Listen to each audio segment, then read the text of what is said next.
Сайн байцгаана уу үзэгчид, та бүхэндээ шинэ 7 хоногийн болон шинэ сарын мэндийг айлтхан дэвшүүлж байна.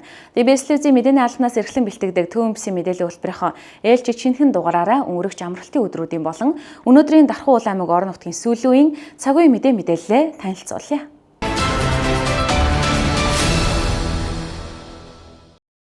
Хөтөлбөрт анхаарлаа хандуулж байгаад баярлалаа. Эхний мэдээллийг хүргэх гэж байна. Дархан уул аймгийн хэмжээнд томоогийн дэгдэлт өнгөрөгч 7 хоногт өмнөх 7 хоногоос даруй 3 дахин нэмэгдсэн дүнтэй байна. Үүнтэй холбоотойгоор өрхийн эрүүл мэндийн төвүүд амралтын 2 өдөр ажиллахаас гадна ажлын өдрүүдэд урт тасгасан цагаар ажиллаж байна. Энэ тухай мэдээллийг Дархан уул аймгийн эрүүл мэндийн газрын тархуур судлаач эмчээс тодрууллаа. Ер нь 7 хоног болгон яг том төс төвчнийхээ тархалтын төвшинг тодорхойлдог байгаа. За өнгөрсөн 7 хоног буюу 11 сарын 24-өөс 11 сарын 30-ны хүртэлх хугацаанд манай аймгийн хэмжээнд том төс төвчин өмнөх 7 хоногтойгоо харьцуулах юм бол бараг 3 дахин ихссэн ийм үзүүлэлттэй байна. Өмнөх 7 хоногт манайх идэвхжлийн төвшин буюу шар төвшөнд байсан бол одоо өнгөрсөн 7 хоногт манайх алга цог дэгдэлт үед орж ирсэн байгаа. Улбар шар төвшөнд орж ирсэн байгаа. 80 гаруй хувь нь хүүхдүүд эзэлж байгаа. 0-15 нас. За энэ 0-15 нас дотроо 0-4 насны хүүхдүүдэнд бол нэг 50-60%-ийг бас эзэлж байгаа. Ер нь бол хөгжлөл маань нэлээд ихсэж байна. За энэтэй холбоотой манай эрүүл мэндийн байгууллага нэлээд зохион байгуулалтанд ороод ажиллаж байгаа. За нэгдсэн эмнэлэг дээр нэмэлтээр өнөөдрийн байдлаар 63 ор дэлгээд ажиллаж байна. Хүүхдийн тасаг дээр байна.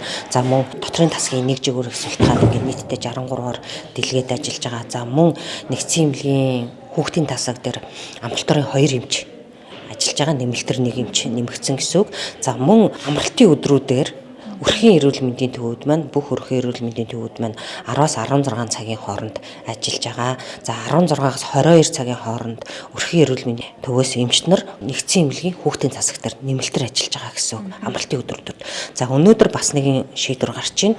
Ажлын өдрүүдэд 17-аас 19 цагийн хооронд өрхийн эрүүл мэндийн төвүүд маань уртсгсан цагаар ажиллана.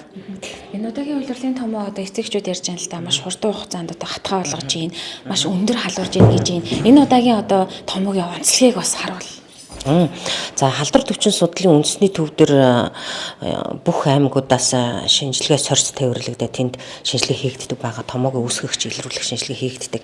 За энэ хөсөөдөөс ирж байгаа мэдээлэлээр вирусын одоо томоогийн үүсгэгч маань ихэвчлэн А хүрээний H3N2 вирус маань давамгаалж байна. За дараагийн ээлжинд амьсгалын замын синцитал вирус давамгаалж байна гэсэн юм мэдээлэл байгаа. За энэ вирусуудын маань өөрийнх нь онцлог нь вирус аюул амархан хүндэрдэг, өндөр халуурдаг ийм өсгөж байгаа.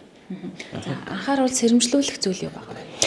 За томоогоос сэргийлэх зөвлөмж гэхээр ерөөсөө л одоо нөгөө бидний мэддэг амьсгалын замын халдвар төвчнөөс яаж сэргийлдэг вэ тийм ээ? Амны хаалтай зүүн хамгийн эхлээ тийм ээ? Амны хаалтай зүүн, гарын ариун цэврээ сайхан. За бага насны хүүхдүүдийг ялангуяа олон нийтийн газраар аль болох битгий явуулаарай тийм ээ? Олон нийтийн үйл ажиллагааг аль болох хязгаарлаарай, чихтэй цэвэрлэгээ хийгээрэй. Гэр орон дотоод орчиндөө агааржуултыг маш сайн хийгээрэй гэдэг зөвлөмж.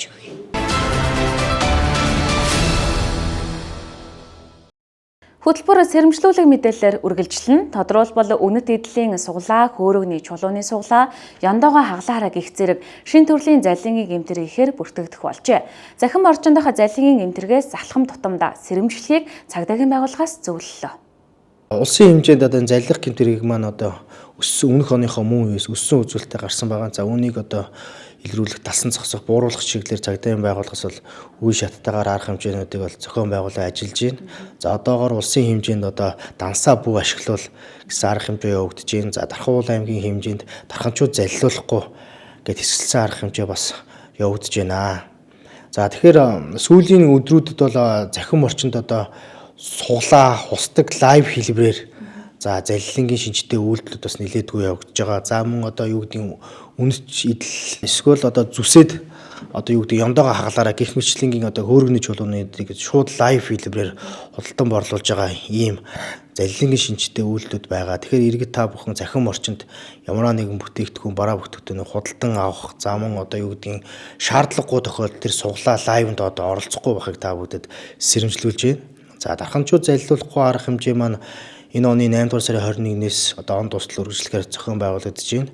За арга хэмжээ ихснээс хойш одоо ер нь захин орчинд үйлдэгдэж байгаа заллих гэмтэрийг маань одоо 55.6%-аар одоо буурсан гэсэн ийм эерэг үзүүлэлттэй одоогийн байдлаар үргэлжилж байна.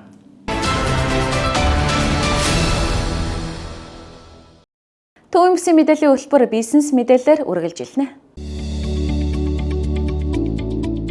Дарханчуудынхаа эрэлт хэрэгцээнд нийцсэн хамгийн чанартай пүүз гутал бэлэг хувцсыг зах зээлийн үнээс харьцангуй хямд үнээр хүрэхийг зорж байгаа AD Sport Store 2025 оны 11 сарын 30-ны өдөр Дархан өргөө кинотеатрын 3 давхарт 21 тод дэлгүүрт нээлттэй.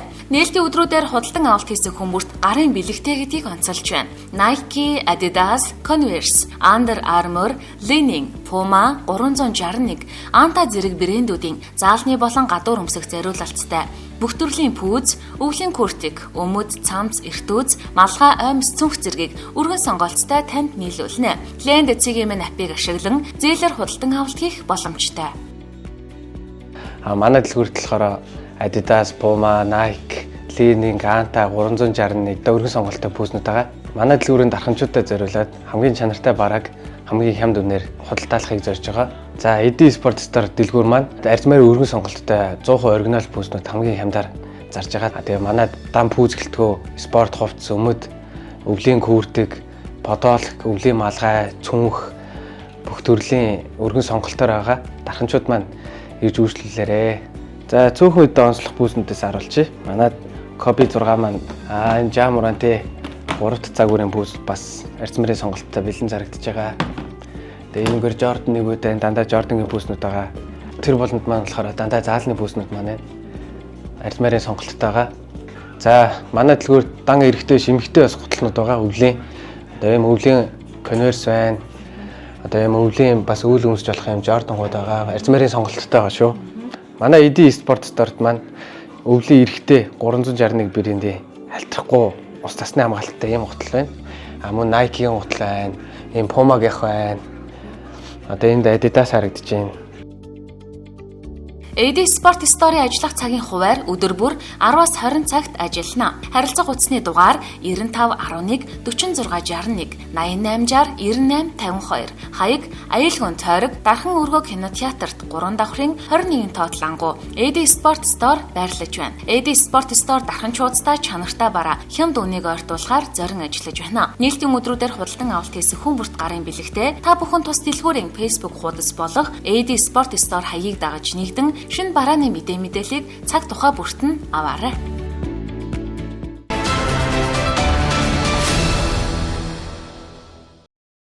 Мэдээллийн хөтөлбөр яг одоо цагийн холбогдлолтой тодруулга ярилцлагаар өршин та бүхэндээ хүрнэ. За үзэгч та бүхэндээ хүргэж байгаа тодруулга ярилцлагын энэ удаагийн дугаарт өнөөдөр буюу 12 сарын 1 дэлхийд дахна ХДХВ дохын асуудалд анхаарлаа хандуулах өдөртөө холбогдуулан хүрэхэд бэлэн болж байна.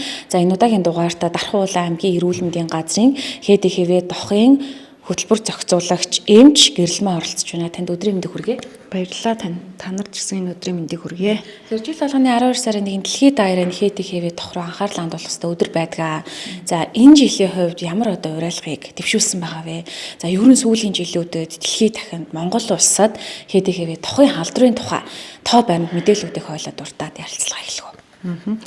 За 1988 оноос хойш жил болгоны 12 сарын 1-ний өдрийг тохын асуудалд анхаарал хандуулах өдөр болон тэмдэглэн өнгөрүүлдэг.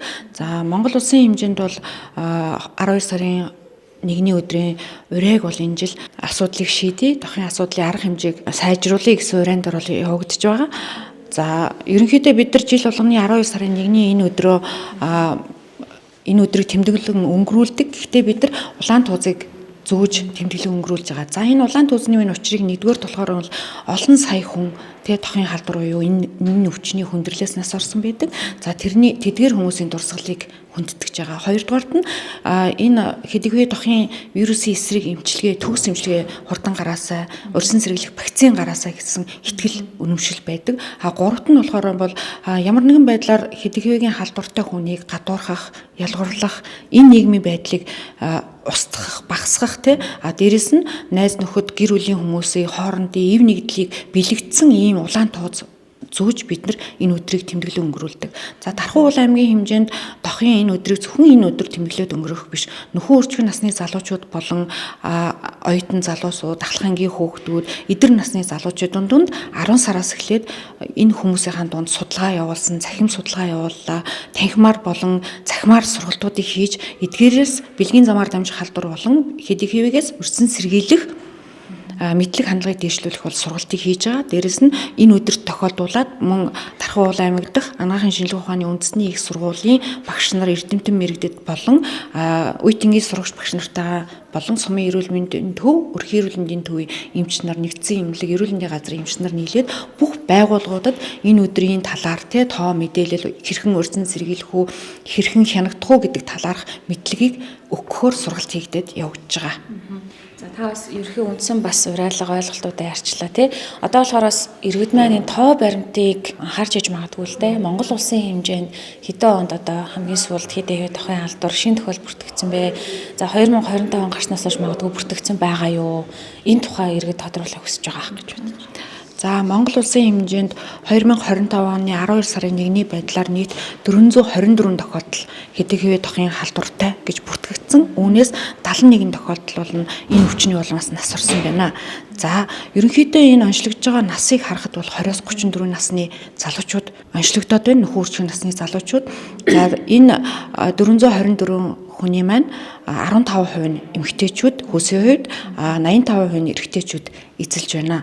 За 425 хүн болгон чинь бүгд л ингээл Улаанбаатар хотод юм уу нэг дүүрт бүгдөө шүү дээ. Бүгдөө энэ орон нутагт болон нийслэлүүдэд бэлгийн замаар дамжих халдварын эмчийн хяналтанд ор эмчилгээгээ хийлгээд байж байгаа. За мөн Дэлхийн эрүүл мэндийн байгууллага болон нэгдсэн үндэсний байгууллагын ерөнхий ассамблегээс бол 395-ын зорилт гаргасан байдаг. За энэ 95 зорилтын нэгдүгээрх нь болохоор бол хүний тархалт хамгааллын вирусын халдвартай хүнийг илрүүлээ 95% нь хүргэе.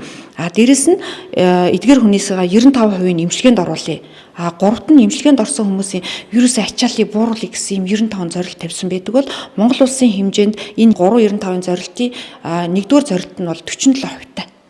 Яах вэ гэхээр бид нар 424 хүн одоо бүртгэгдсэн байгаа гэдэг байна шүү дээ. Гэтэл тооцоололоор 95% маань болохоор 694 хүн байх боломжтой гэж байгаа. Тэгэхээр бид нар 47%-ийг илрүүлсэн юм байна. Үүнээсээ 86 хүний эмчилгээнд ретровирусын эсрэг эмчилгээнд хамруулсан юм байна.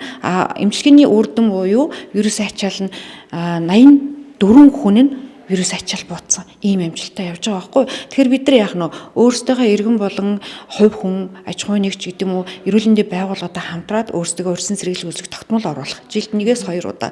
Дээрэс нь хэрвээ хяналтанд орсон бол эмээ тасралтгүй. Ретровирусын эсрэг эмчилгээг насан туршдаа өдөр болгон ууж иж энэ вирус ачааллыг бууруулж идэг. Ийм. Тийм учраас бид нар өөрсдийнхөө мэдлэг хандлагыг сайжруулах нь байна. Бусдыг болон өөрсдийгөө энэ өвчнөөс сэргийлэх нь хамгийн чухал юм байна. Хамгийн сүүлд хэлэх өрсөн сэргийлэх юм нэгвэл хамгаалтгүй бэлгийн хавцаанд битээ ороочээ тий. Хүний тархалт хамгааллын вирус юм уу бэлгийн замаар дамжих халдвартай хүнийг бид нар гаднаас нь хараад мэдэхгүй учраас өөрийгөө хамгаалах юм байна. Гэр бүлээ хамгаалах юм байна тий. Гэр бүлдээ үнэнч байх юм байна. Нэг бэлгийн хавтагчтай байх юм байна. Үнэхээр болохгүй бол тий бид нар нөхөрч насны залуучууд бэлгэвч буюу хамгаалтыг хэрэгслийг айгуун сайн сургаж байгаа. Та бол яг нөгөө бэлгийн замаар дамжих халдвар хэдэн тохиолын асуудлыг хариуцсан юмж байгаа. Тэгэхээр бас хэдэн тохоос бусад төрлийн бэлгийн замаар дамжих халдвар Тархуу аймгийн хэмжээнд юу ямар байна? Анхаарал татж байгаад ямар өвчлүүд илүү зөнхөлж байна?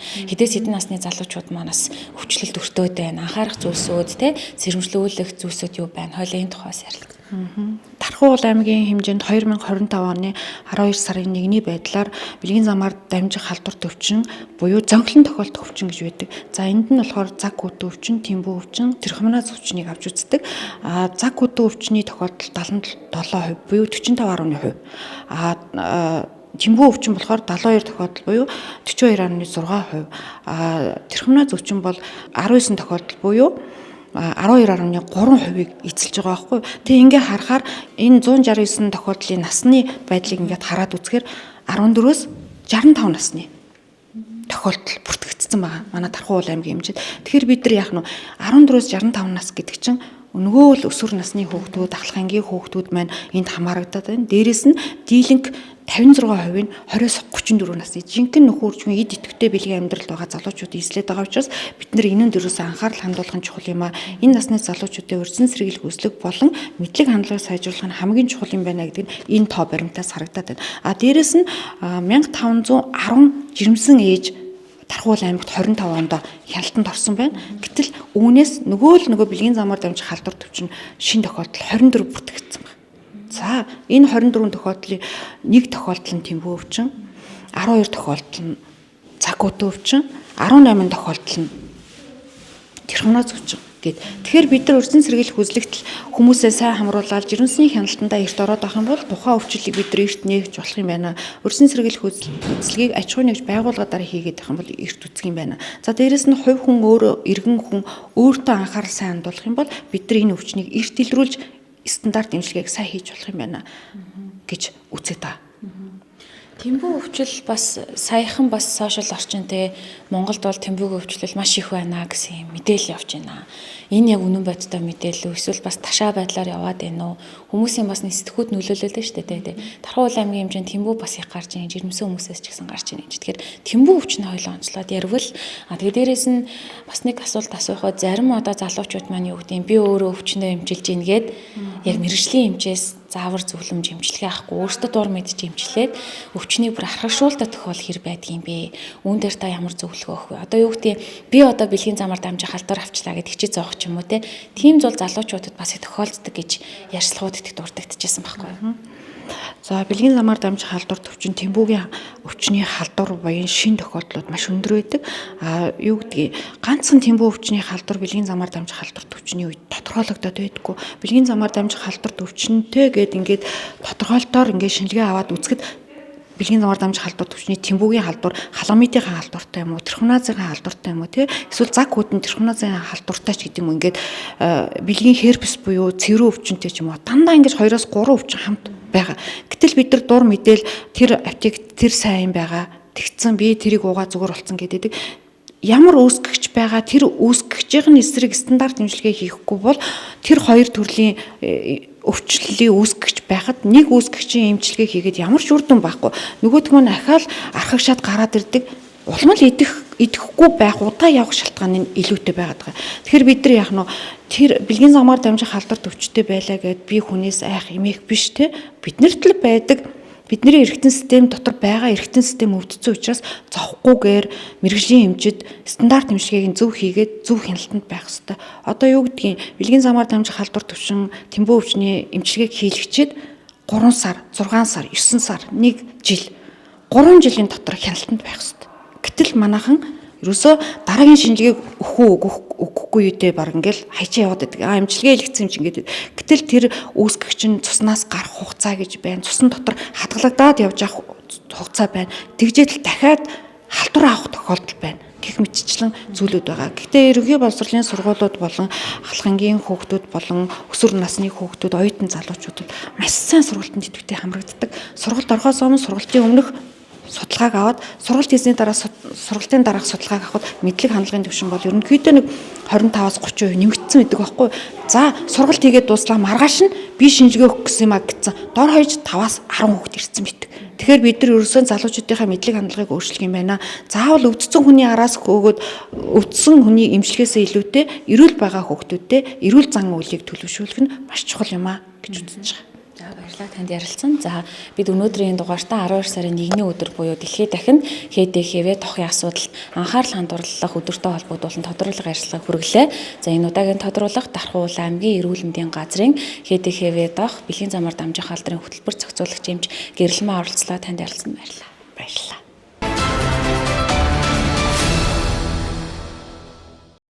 Дараагийн мэдээ. Дархны дулааны сүлжээ төрөмж төвцөд компаниас бэлтгэсэн мэдээлэлээр хөтөлбөр үргэлжлэн гадна температуртаа уялдуулж диспетчерийн үндэсний төвөөс өгсөн гормын дагуу өг шуумын температурыг 100-аас 102 градус, буцах шуумын температурыг 58-аас 61 градустай барьж байна гэлээ. Өдөрт дунджаар тус компанид 70 орчим дуудлага мэдээлэл ирж байгаа бөгөөд үүнээс халаалттай холбоотой 28, хэрэгцээний халуустай холбоотой 40 гаруй дуудлага мэдээлэл байгаа гэж ерөнхий инженер хүрэлтэйгоо мэдээлж байна. Дархуутынхаа дулааны эрчимч хэрэглэгчдийн энэ өдрийн амар амгалан гэрийн мэндчлээ. За дархан дулааны сүлжээ төрөмч төвцөд компани маань бол 100 их засвараа дуусгаад одоо өвлөх ачаалтаа ороод ингээд ажиллаж байна. За өвлөх ачаал гэдэг маань одоо юу вэ хэлж байгаа юм бэ гэхлээр бол одоо их усүр одоо дулаанжуулалтын тоноглууд маань бол 100% ачаалагдаад хэрэглэгчдийнхаа дулааны эрчим хүчээр бол 100% хангаад явж байгааг бол хэлж байгаа. За өнөөдрийн байдлаар бол их усүр дээр за 600-та 4 турбины горимтой ажиллаж байна. За сүлжээний бол 3 носоостой, халуус хангамжийн 1 носоостой. За үндсэн бойлер 4 ширхэг ажиллаж байна. Туслах бойлер бол 1 ширхэг ажиллаж байна. За параметрын хувьд бол их усүр дээр Өгөх шугамын даралтыг бол 11.5 хатаагаар барьж байна. За буцах усны даралтыг бол 2.6 хатаагаар ингээд их усүр дээрээ бол 89 м бол төрөлт үүсгэж бол Дархан хотын дулааны эрчим хэрэглэгч одоо 17,000 гаруй айл өрх аж ахуй нэгж байгууллагуудыг дулааны эрчимчээр хангаж ажиллаж байна.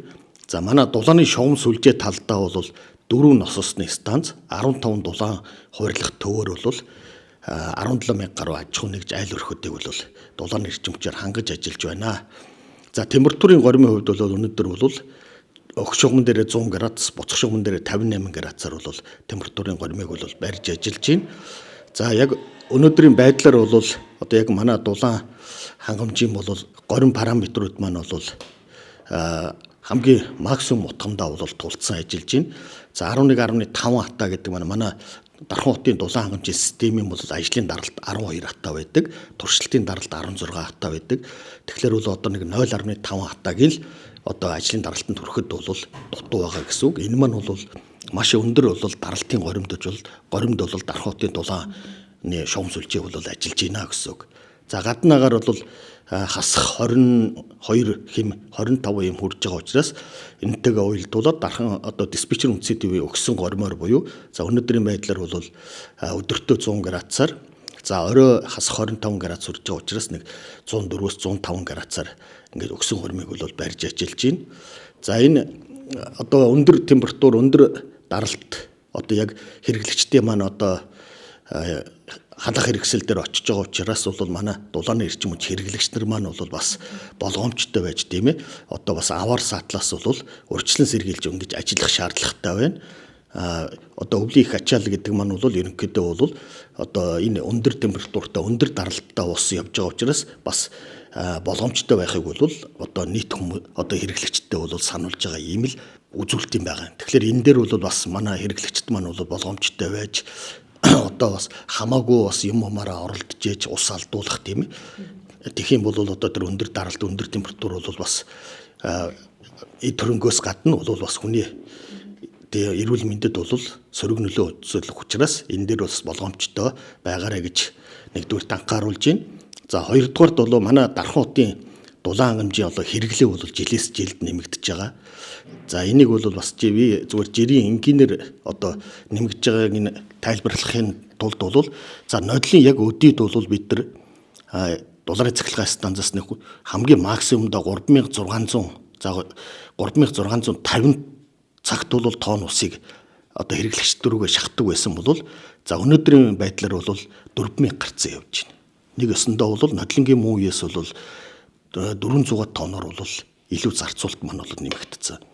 За энэ маань бол нийт ингээ харьцуулаад үзэх юм бол нэг 8-9% бол бодит байдал дээр бол өсөлттэй байна.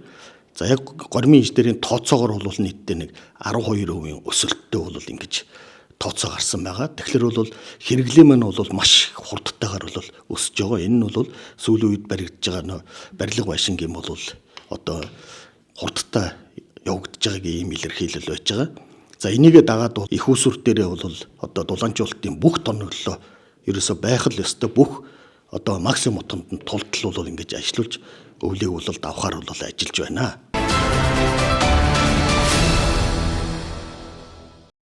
Одоо үзэгч та бүхэндээ хөтөлбөрийн уламжлалын дагуу Дархан улс Сэлэнг төв аймагуудын цаг агарын урьдчилсан мэдээлэл танилцуулна.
Түүмсийн мэдээллийн үйлбэрийн даваа гарагийн дугаарын дөрөв өндөрлөө. Шинэхэн дугаар анхаарал үзсэн эрхэм үзэгчдэд баярлалаа. Маргааш шинэ цагтаа эргүүлцээ. Баяртай үзэгчтэй.